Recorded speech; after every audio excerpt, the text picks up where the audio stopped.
be first and think they'll run left again behind the big man. 600 pounds of lead blocker. White says, let's do this all night. This is fun. Second touchdown for Zeus, and Georgia has blown this one wide open. Go Tigers.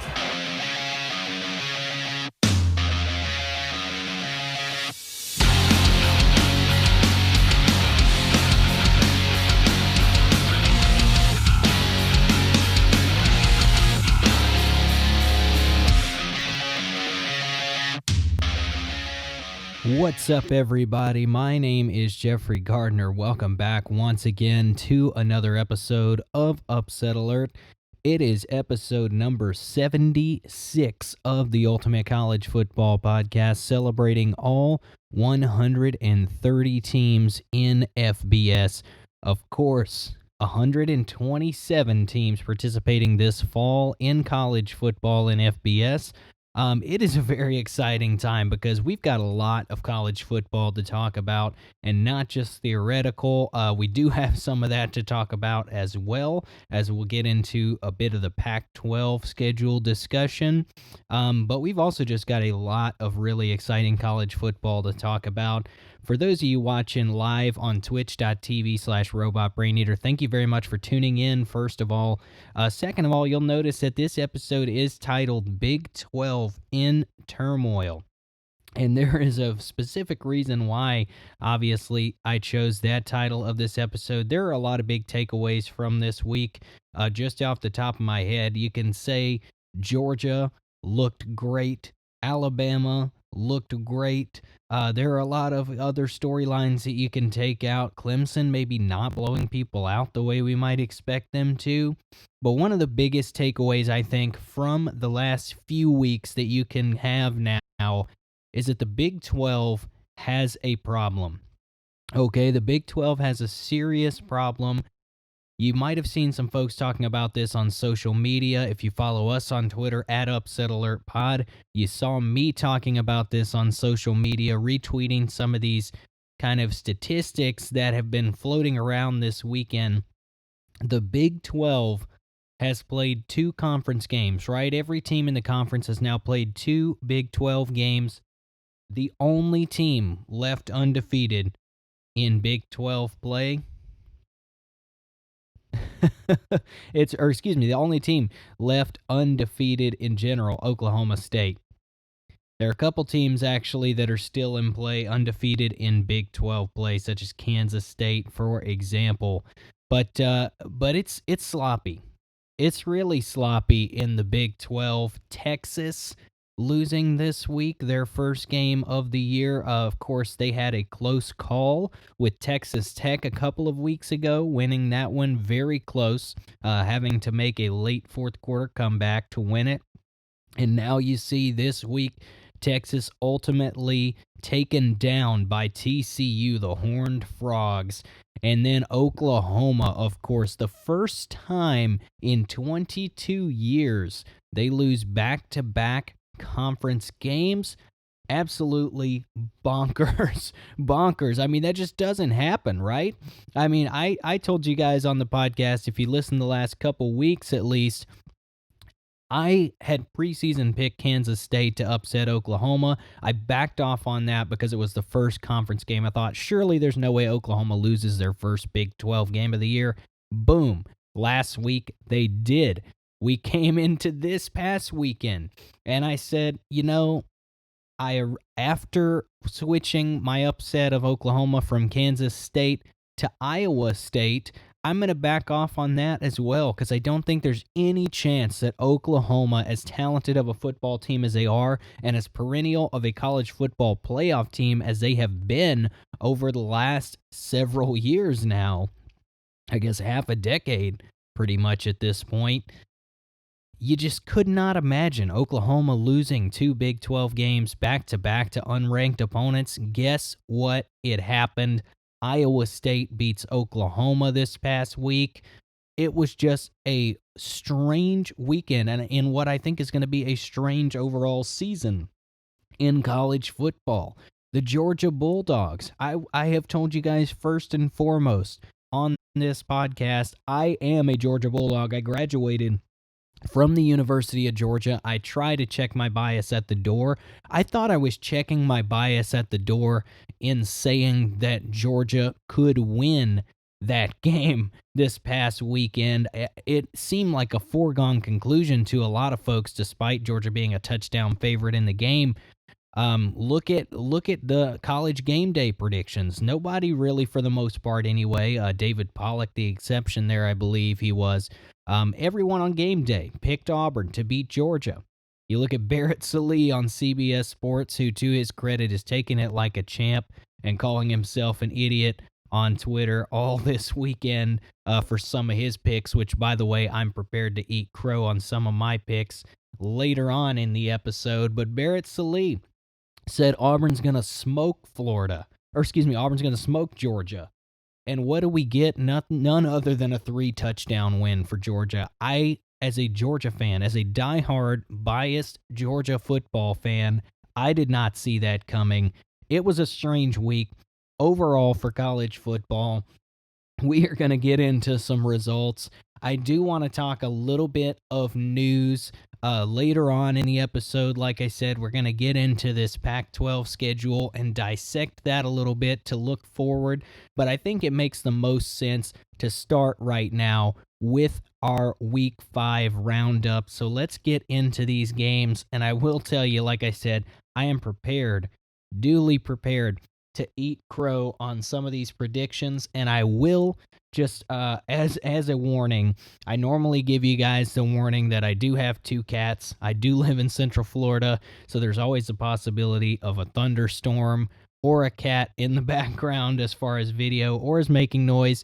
Those of you watching on video especially, you may see me a little more active turning my head constantly than normal. I am dog sitting today as well, so we've got 1 dog and 2 cats in the room here with me. So you may see me breaking up some fights or something like that. We'll get into that though in just a little bit here. So let's take a look at the Week 5 schedule. Let's start at the top. There were a couple of games on Friday. So Louisiana Tech at number 22 BYU. I have to say, I'll be straight up with you all.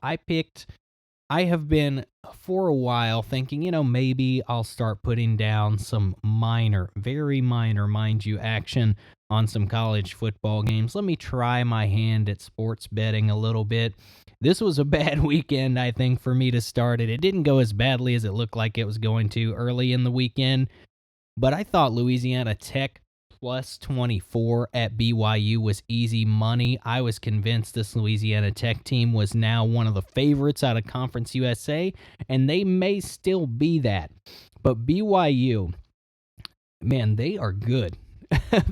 There's no other way to put it. BYU is really, really good. Their quarterback, Zach Wilson, is an absolute stud. Throws for over 300 yards in this game. Early through the early part of the season here, he's got well over 600 passing yards, 6 touchdowns, 1 pick. He looked great in this game. He's looked great overall. BYU stomped a mud hole in Louisiana Tech, 45-14. They beat the tar out of Navy, of course. You remember 55-3. In their season opener. I mean, this is a really, really good-looking BYU football team, to the point that some of the talking heads on sports TV and radio are already starting to discuss whether or not this BYU team, with perhaps a little bit stronger of a schedule, would be a college football playoff contender. I'm not quite that sold, but you cannot dispute this being a top 25 and heck, a top 20 or 15 team at this point, as we wait to find out more about the Big Ten and Pac-12 teams that will join the season later on. BYU, simply put, looks amazing so far. Louisiana Tech has had their moments thus far this year, but they looked real bad in this one. BYU just ran and passed all over them.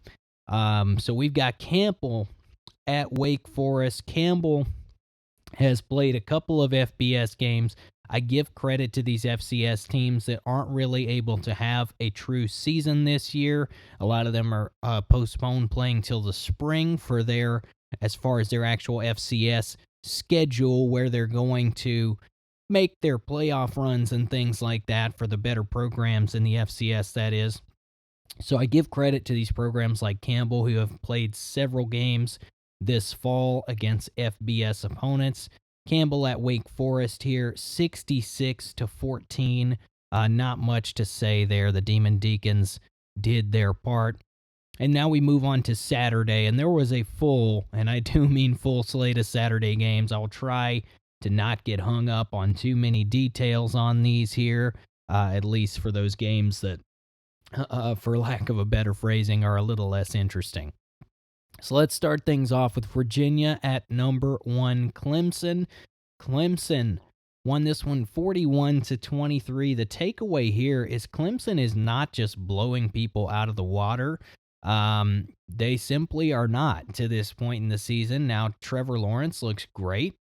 He throws for over 300 yards in this game. Travis Etienne, he looks great as well. Was actually the leading receiver in this game, had over 100 yards receiving in the game. But Clemson is good, right? Obviously, they're Clemson. Their top players look amazing, but you have to wonder, are there some holes in this Clemson football team that maybe we didn't foresee in the offseason? Because they really are not just blowing people out of the water like we might expect them to. Of course, they didn't for a lot of last season either. And then they just kicked it into another gear late in the season. So keep your eye, as always, on Clemson.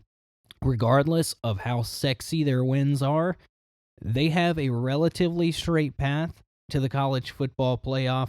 Of course, on Thursday's episode, we're going to get into the big game they have coming up this weekend with the Miami Hurricanes, top 10 matchup by pretty much all accounts there. So that is an exciting matchup, of course. They'll play Notre Dame later in the season as well. And then, of course, whoever they match up with, probably one of those same two teams in their conference championship game. But Clemson, out of all the teams, you'd have to say has probably the clearest path to the college football playoff out of all the kind of conference favorites, including, I would even say, the Big Ten as well. Number 13, Texas A&M at number 2, Alabama. I will break out the I told you so on this one. Texas A&M, do not believe the hype. I've been saying that all off season. I picked them to go 5-5. This looked like the Texas A&M team. Honestly, in both of their games so far this year, they have looked about like I expected them to. They played bad, looked ugly in a close win over Vanderbilt last week. This past Saturday, on the road in Tuscaloosa, Alabama just looked like they were in a completely different league. Texas A&M started off somewhat strong, I guess you could say, in this one. It was 14-14. Alabama absolutely ran away with this one. They were an 18-point favorite. They covered that comfortably. South Carolina at number 3, Florida. It is more of the same from Florida. Florida's offense looks insanely good. Their defense looks very bad. It is more of the same for them this week. So Kyle Trask again throws for a bunch of touchdowns, nearly 300 yards passing. Florida wins this one 38-24. I don't think that's a particularly great South Carolina offense. I think there is a big cause for concern, especially looking forward to this weekend. I know I just said Texas A&M is pretty mediocre, but they don't have a terrible offense. If they scored 24 on Alabama's defense, I think this offense could put up a scary amount of points potentially on Florida this coming Saturday. So I will go ahead and say it, even though I do think Florida is a significantly better overall team than A&M this year. I'm going to put Florida on upset alert just because of the matchups. The matchups that are there. I do think Kellen Mond has a potential to throw for a lot of yards against this Florida secondary.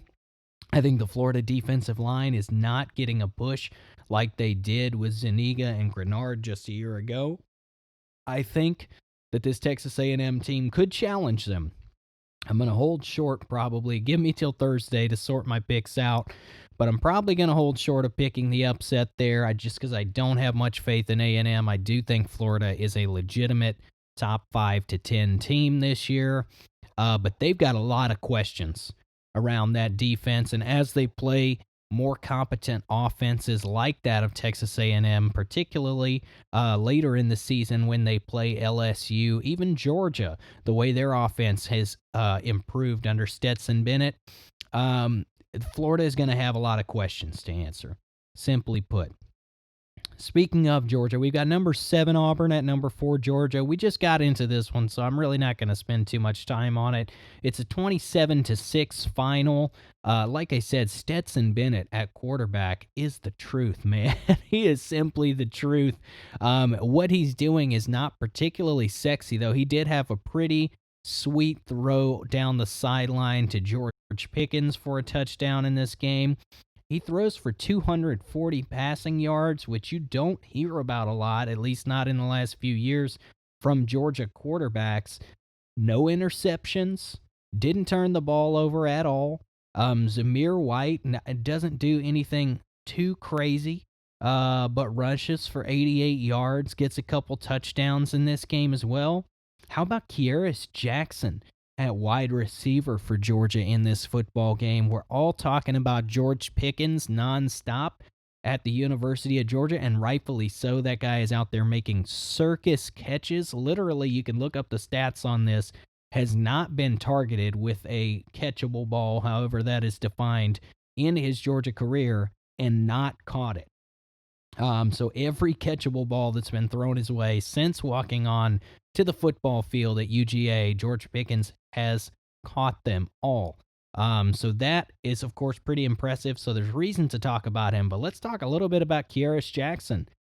What Georgia was lacking last year, really, was someone who was consistently healthy anyway, to say that when our number 1 receiver is getting double-teamed, when they're getting triple-teamed, whatever the case may be, who do you go to that is going to consistently be able to burn someone in one-on-one coverage? Kearis Jackson did that all night long in this game against Auburn. 147 receiving yards. He had himself one heck of a day.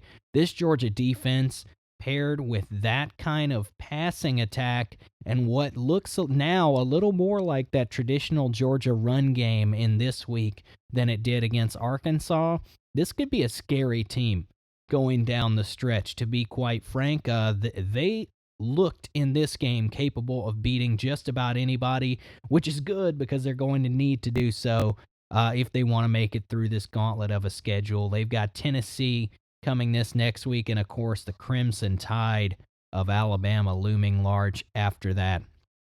We're moving nice and slow through the top of the slate here. As I said, we wouldn't.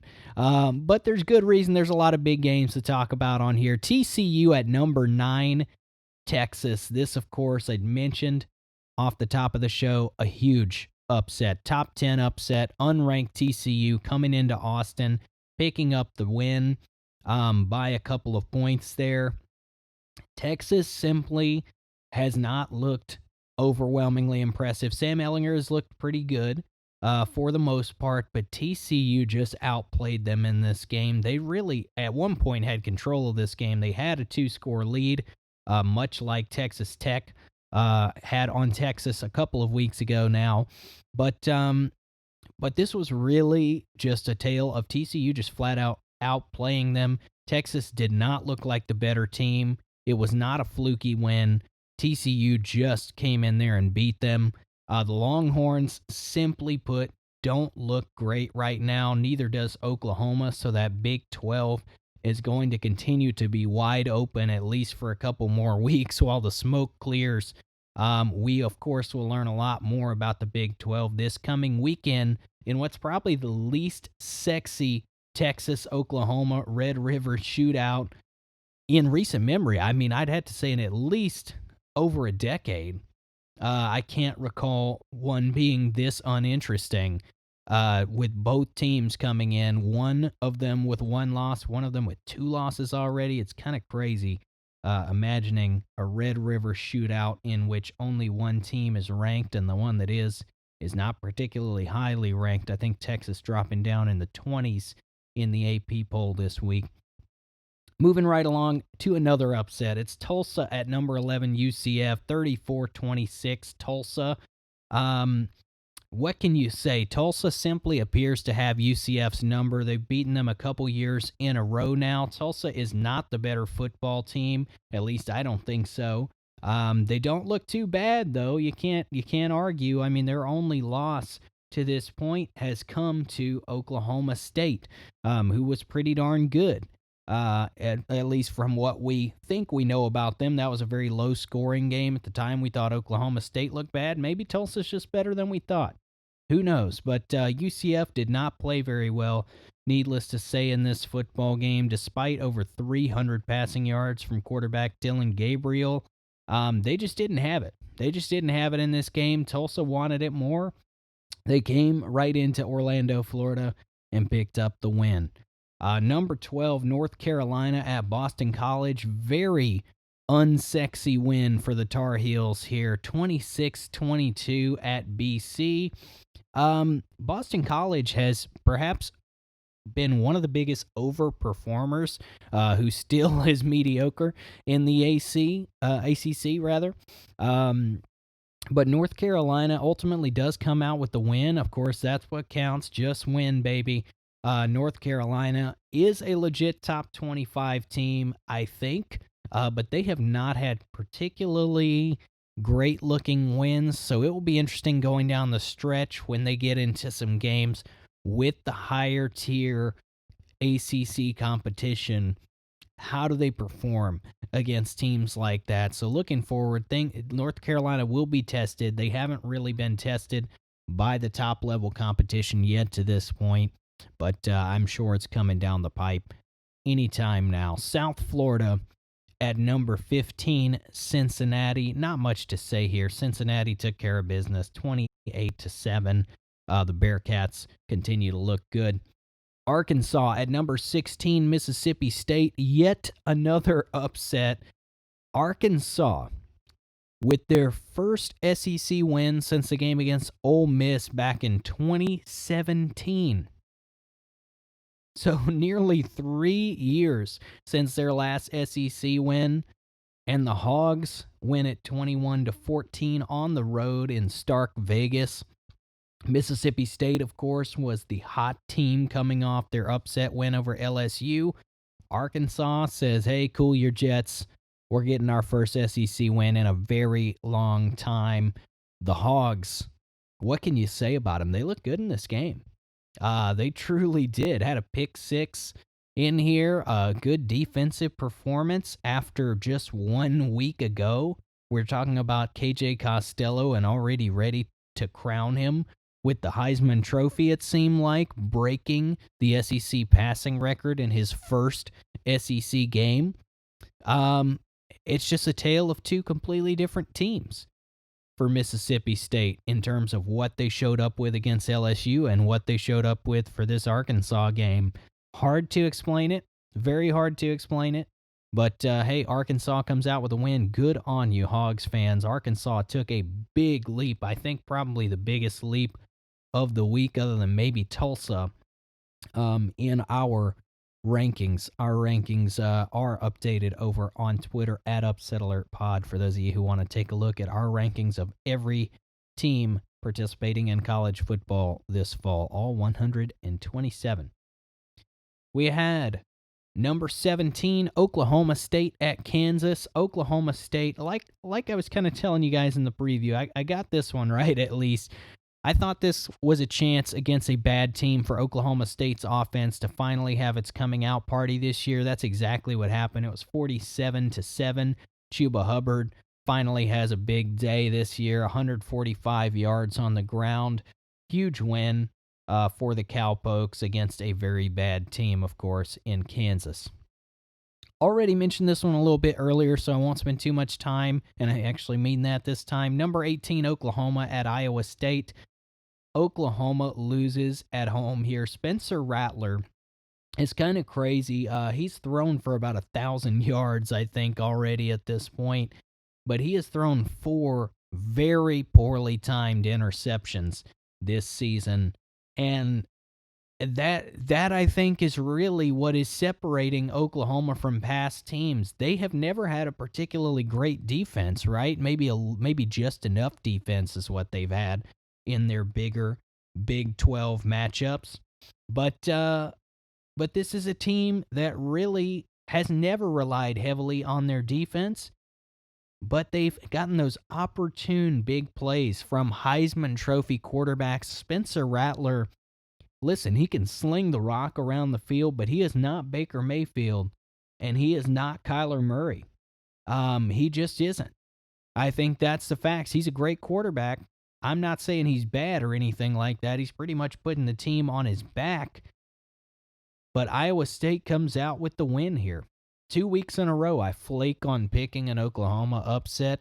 2 weeks in a row, I regret that decision. Oklahoma does not look like the same team, quite frankly, that we've seen go to the college football playoff year in and year out.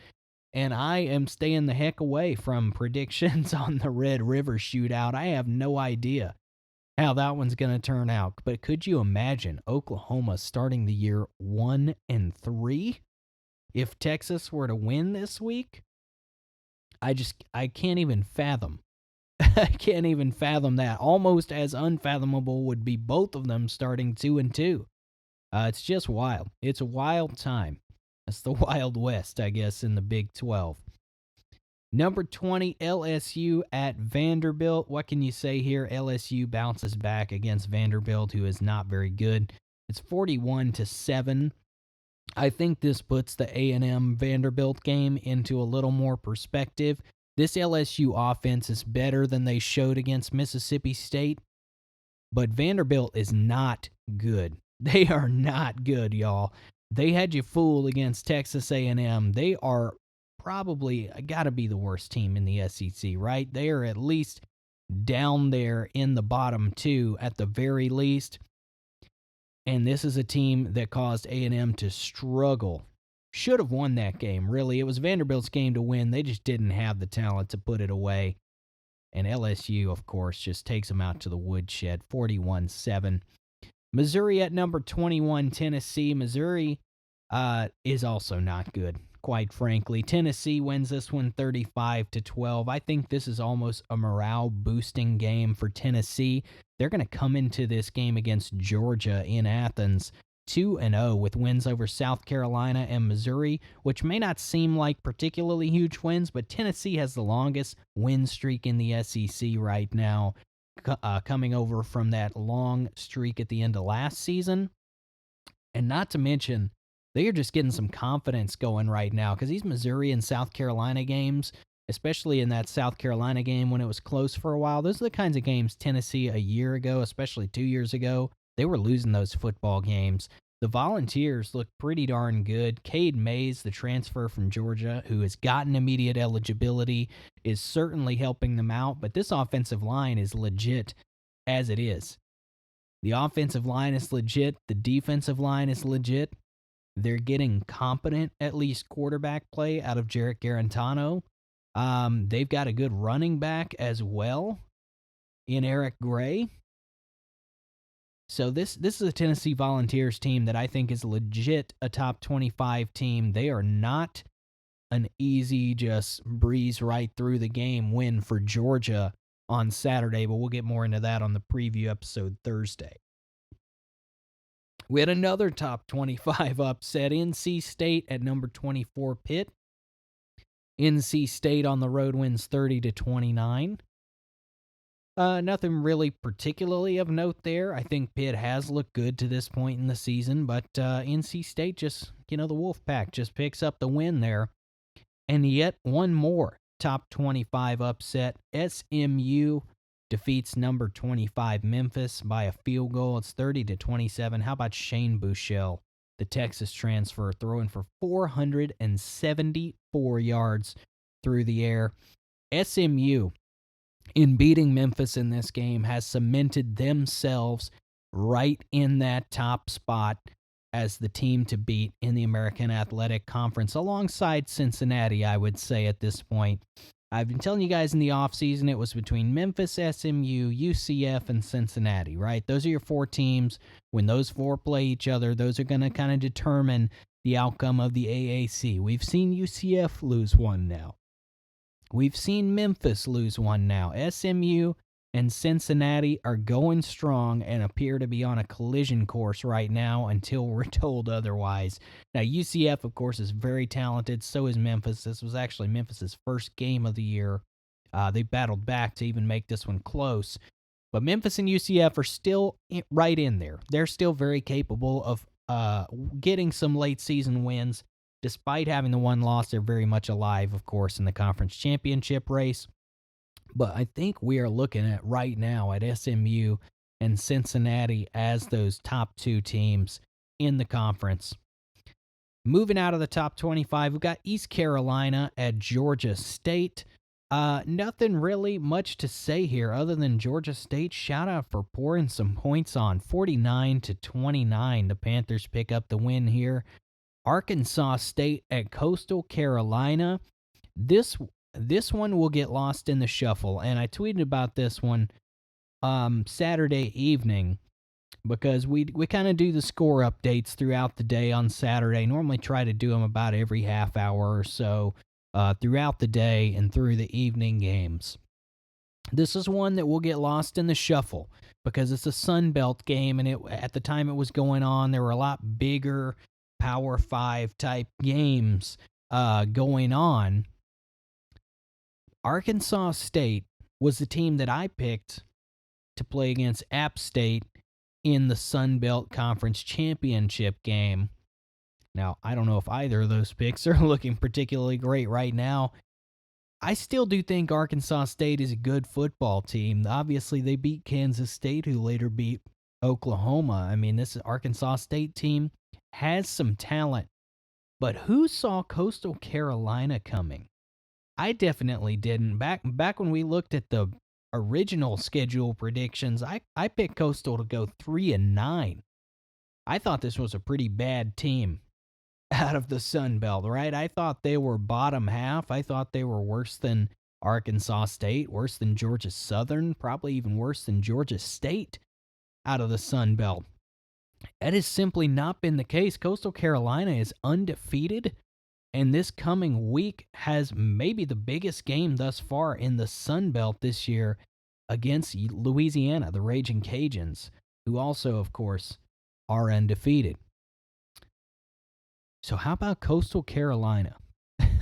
You have to give credit where credit's due. They are not yet in our top 25, but I think they're going to start to get some votes in the next couple of weeks, especially, I mean, if they spring this upset on Louisiana, full stop, they will be a top 25 team, and that is something I never ever thought I would say. We've got Baylor at West Virginia. This is another game that cost me money. I thought Baylor was a safe bet here. West Virginia coming in with the upset, 27-21 in double overtime. West Virginia actually was pretty much in control of this one for a while. Baylor's offense looked completely incompetent for most of the game, came back and tied it. They both got a touchdown in the first overtime. West Virginia with the pick in second overtime. And the Mountaineers, color me surprised. They took a big jump in our rankings this week as well, because this is a team that I have not been particularly high on. I picked them to go 5-7 back when we predicted the full 12-game schedule. I picked Baylor, I believe, to go somewhere in the neighborhood of 8-4 or 9-3.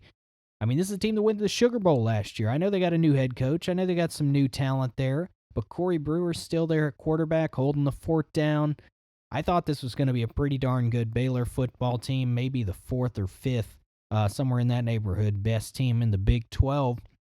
West Virginia, color me surprised, getting the upset here. Shouts to the Mountaineers, country roads, take me home.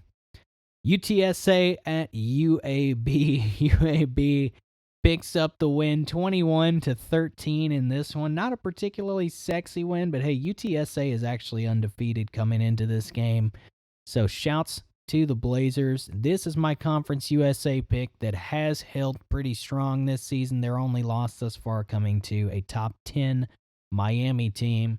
UAB, the offense is not lighting anyone on fire, but hey, they are winning football games, including against the Road Runners this past weekend. Liberty University, speaking of surprise undefeated teams, Liberty picks up the 28-7 win over FCS North Alabama. Nothing shocking there, but how about the Flames? Undefeated to this point in the season, including that win against Western Kentucky, a highlight a couple of weeks ago. Another FCS matchup, Army facing Abilene Christian. Army wins out in 55-23. They continue to roll with their predominantly rush attack with the triple option there. Kansas State hosting Texas Tech. Kansas State wins 31-21. Not much to talk about there. Kansas State, of course, has now beaten Oklahoma. They've beaten Texas Tech. They are sitting pretty in the Big 12. They're undefeated in the Big 12 right now.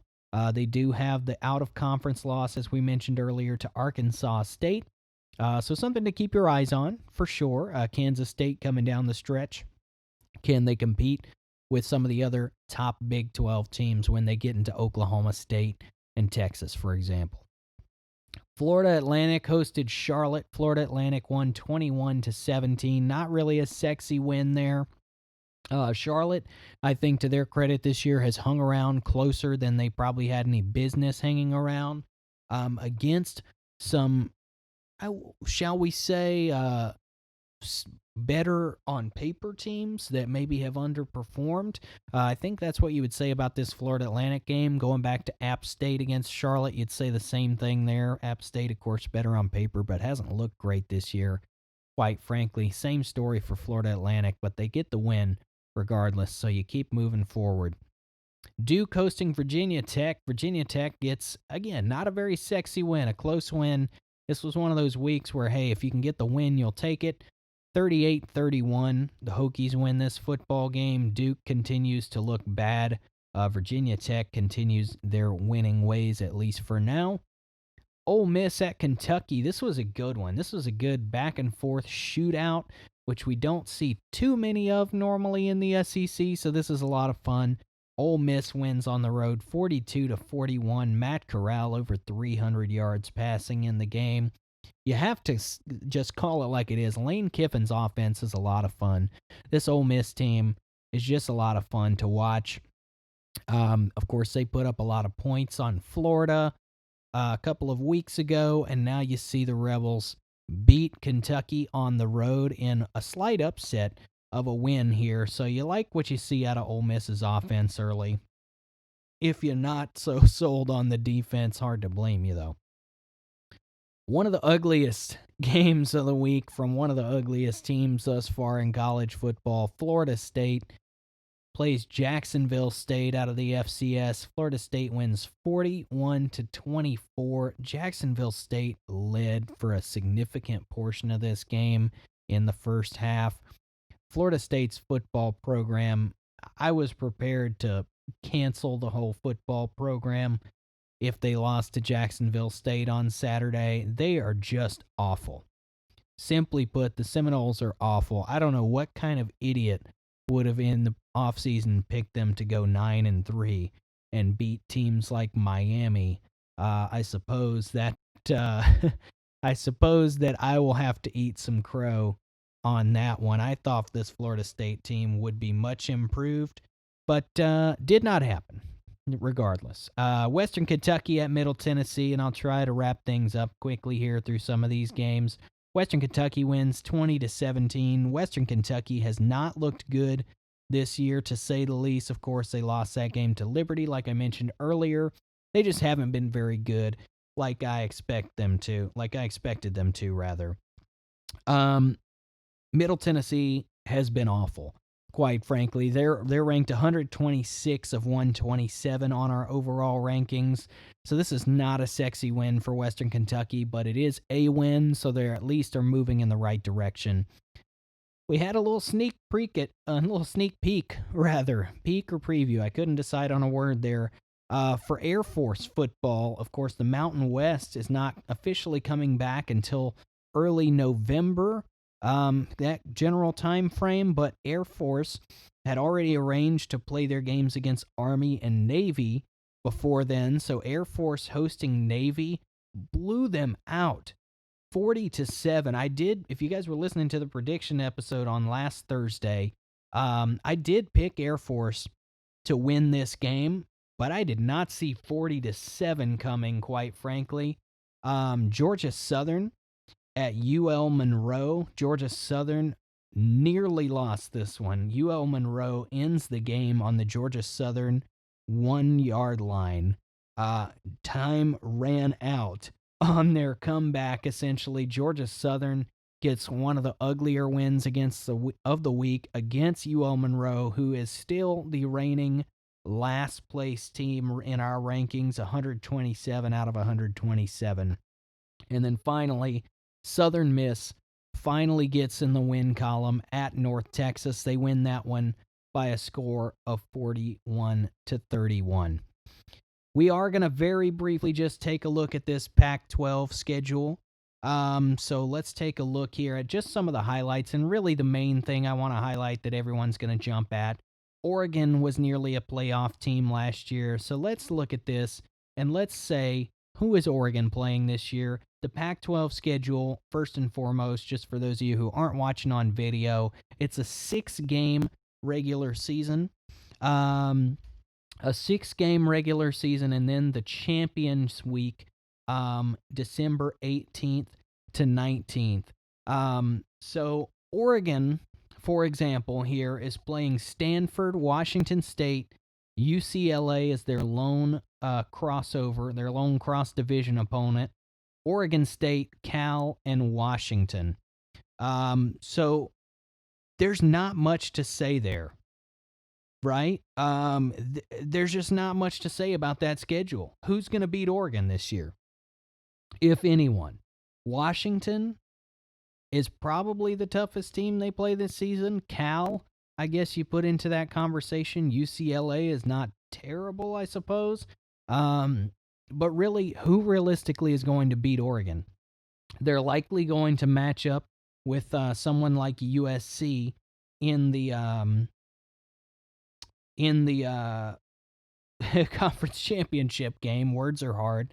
I apologize again. I'm trying to juggle dog sitting, cat sitting, people asking questions over the phone and everything. It's a bit of a crazy day here in the Gardner household. I'm trying to record this episode while I can before the day gets away from me.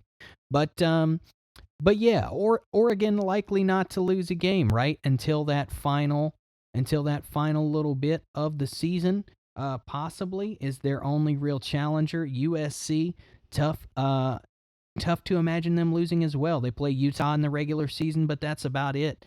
Which really will bring us to a longer discussion. I won't get into too much detail of it today.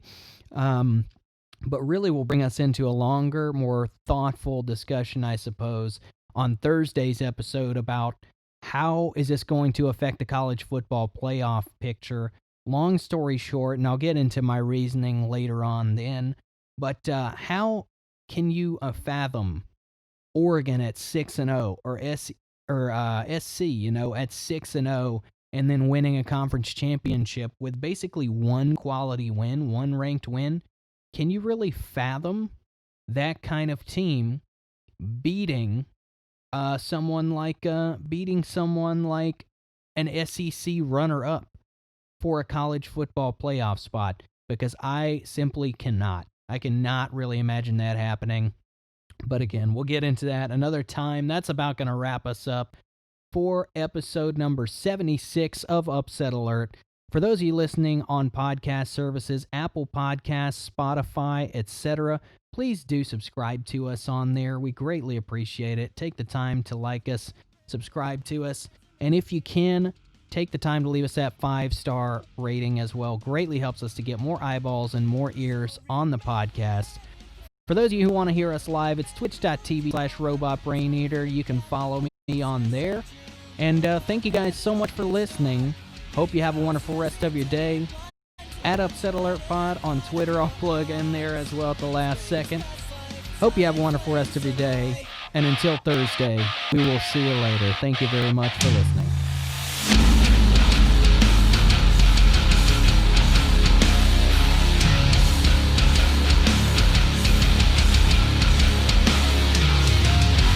When it all comes down